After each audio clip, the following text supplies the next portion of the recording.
$200 billion. That's what this company is worth today. But almost none of it came from the two men who actually invented it. This is the real story of how an idea was built, stolen, and turned into an empire, and why the number in the title isn't about hamburgers at all. Richard and Maurice McDonald grew up chasing the American dream through the Great Depression, moving to California as young men and working on jobs in the movie theater business before saving enough together to try building something of their own. Their father had spent years working a factory job back east, and the brothers grew up watching him labor for someone else's profit. That memory shaped them both, whatever they built next. They promised each other would belong to nobody but themselves. Neither brother had ever heard the name that would eventually eclipse their own. Within a decade, more people on Earth would recognize that name than would ever recognize theirs, despite the fact that he built nothing they hadn't already built first. In 1940, the brothers opened a small drive-in restaurant in San Bernardino, in an era of roller skating car hops and chrome-covered Cadillacs, serving burgers and hot dogs to a growing wave of car-owning Americans hungry for a quick, cheap meal without ever leaving their vehicle. The restaurant did well enough, but a problem emerged. Most of the profit came from burgers, not the rest of the menu. Car hops were slow, dishes broke, staff turnover was constant. In 1948, Richard and Maurice made a decision that seemed insane to everyone around them. They closed the restaurant entirely for 3 months. Every car hop was let go. The dine-in seating disappeared. The menu shrank to 9 items. Burgers, fries, shakes. No plates, no waitresses, no cutlery, just speed. Richard called it the Speedee Service System. The kitchen was redesigned like a factory floor. Each worker had one job, repeated hundreds of times a day: grilling, dressing, wrapping, stopwatch in hand. Maurice choreographed every motion until a single burger could be made in under 30 seconds. When the doors reopened, customers were confused. Where were the car hops? Where were the plates? The confusion didn't last long. A meal that once took 20 minutes now cost half as much and arrived in seconds. Lines began forming down the block, then around it. News traveled fast across Southern California.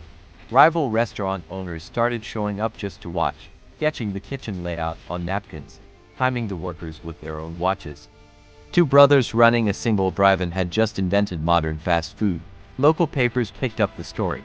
National magazines ran features on the strange little restaurant with no plates and no waiters. Letters poured in from across the country. People wanted to open their own version, to license the name, to buy a piece of it. Richard and Maurice tried franchising it themselves, selling rights to a handful of independent owners. It went badly. Some cut corners, used cheaper ingredients, let their kitchens slide. Complaints piled up, and the brothers grew wary of losing control of their own name. Somewhere in the Midwest, a struggling salesman would soon read about that strange little restaurant. He had nothing to do with San Bernardino, no connection to burgers, and no idea that his own name was about to become permanently tangled with theirs. His name was Ray Kroc, 52 years old, in fragile health, far from wealthy. 4 decades he'd sold paper cups, then a 5-spindle milkshake mixer almost nobody wanted, except one restaurant, which suddenly ordered 8 machines at once. Kroc drove across the country to see why. What he found stopped him in his tracks. Long lines, a kitchen more efficient than any factory floor, workers moving like clockwork. This wasn't just a restaurant, Kroc realized. It was a machine, one that could be copied endlessly, in every town in America. Kroc pitched nationwide franchising, promising to succeed where the brothers' own attempt had failed. Richard and Maurice were skeptical, still burned by bad franchisees, but Kroc was relentless. In 1954, they signed him on as their exclusive agent for 0.5% of gross sales. Kroc opened his own first location in Des Plaines, Illinois in 1955, mortgaging his house to fund it. He drew no salary for years, pouring every dollar back into new restaurants.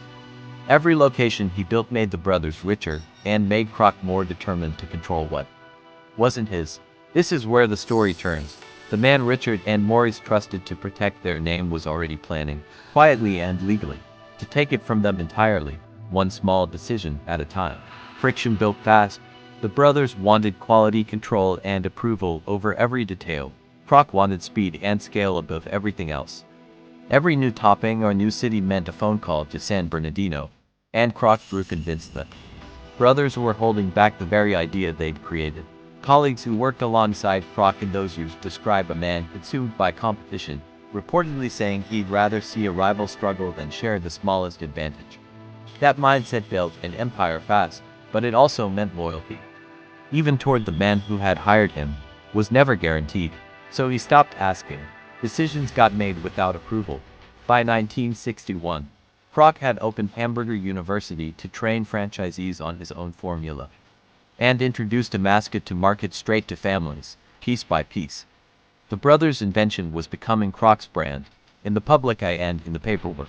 Here's the part most people miss when they hear the McDonald's story. Everyone assumes this company sells hamburgers. That was never really the business Kroc was building.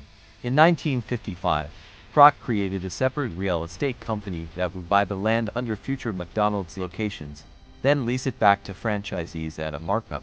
On paper, it looked like smart financing. In reality, it was a quiet seizure of power over every restaurant in the chain. That single decision gave Kroc leverage that had nothing to do with the brothers' original contract. He no longer needed their blessing to control McDonald's. He controlled the ground it stood on. In every city, before a single burger was ever sold there. By 1960, McDonald's had grown past 200 locations, and Kroc controlled nearly all of it in practice, even though the brothers still legally owned the name, the original restaurant, and 0.5% of everything he built. In 1961, Kroc made an offer, $2.7 million, split between the brothers, for full and permanent rights to the McDonald's name and system. For 1961, it was a staggering, almost unbelievable amount of money. Exhausted after years of conflict, and unable to imagine ever seeing money like that again, Richard and Maurice agreed. But one more piece of the deal remained, a piece that would end up costing their family far more than the sum on the check. Kroc reportedly promised the brothers, verbally, an additional 1% of all future profits for life. It was never written into the final contract. Their lawyer warned them not to trust a spoken promise. They signed anyway, trusting Kroc's word instead. Richard and Maurice also asked to keep their original San Bernardino restaurant. Kroc agreed, on one condition: they had to remove the McDonald's name from the building. It seemed like a small, reasonable request. According to accounts from the time, it was not. The brothers renamed their old restaurant and kept running it under a different sign for a while, trying to hold onto something that had once been entirely theirs. It didn't last. Business slowed. Memories of the original crowds faded, and within a few years the doors closed for good. Within a year, a new McDonald's opened directly across the street from their old restaurant, a location several biographers describe as a deliberate move to drive the brothers' original store out of beat. Usiness. The promised 1% never arrived, because it existed only as a spoken agreement. Kroc simply didn't pay it, year after year. Now in their 60s, the brothers had no real legal ground to stand on, and no way to fight a company already worth far more than their entire fortune. Years later, the dispute became public knowledge, drawing attention from journalists and, eventually, a widely watched film that dramatized the deal. By then, no lawsuit could undo what had already happened. If the 1% had been honored, biographers who've studied the deal estimate it could have amounted to tens of millions of dollars a year for the rest of the brothers' lives. Instead, one unwritten sentence in a single contract changed everything. Meanwhile, Kroc's real estate strategy kept expanding out of growing headquarters near Chicago, quietly turning McDonald's into one of the largest private landholders in the country. Land, far more than burgers, was becoming the true engine of the fortune.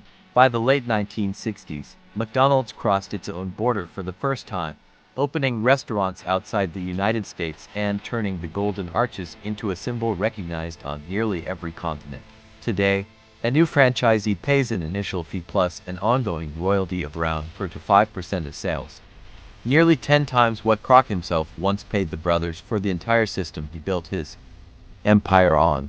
Ray Kroc later married Joan, who would go on to become one of America's most generous philanthropists, giving away hundreds of millions of dollars after his death. A striking contrast to the fortune's contested beginnings. Kroc himself died in 1984, worth hundreds of millions, having built an empire the two men who invented its core idea never got to see from inside. Maurice McDonald died in 1971, reportedly without ever receiving a royalty check. Richard lived quietly until 1998, watching his own invention become the most recognized restaurant brand on earth, almost entirely without his name attached to it. Today, McDonald's serves close to 70 million people daily across more than 100 countries, and that $200 billion figure. Roughly half of the company's total value sits not in burgers, but in the real estate empire Kroc built quietly, decades ago.